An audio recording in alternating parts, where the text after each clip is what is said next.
Hi, my name is Andrea, and I am 54 currently. I first encountered Tina at a fitness app that I've been using for a couple of years to help me stay in shape and help me keep moving and stay active, and just immediately fell for her approach to fitness and her willingness to talk about being an older woman and talk about menopause brain and all those changes that start happening to your body, and half the time you have no idea what's going on. Tina was all about talking about all of that stuff, and I was instantly a fan. Started following her on social media, where she is really responsive and really informative and always talking up the benefits of strength trainer for women, especially women of a certain age, as we like to say. And then the opportunity came up for me about 5 months ago to work with her as a client, and it has just been incredible.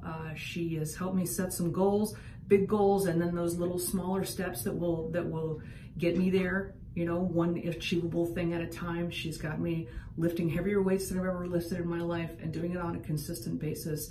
And I feel strong, and I feel confident, and I feel supported and guided every step of the way.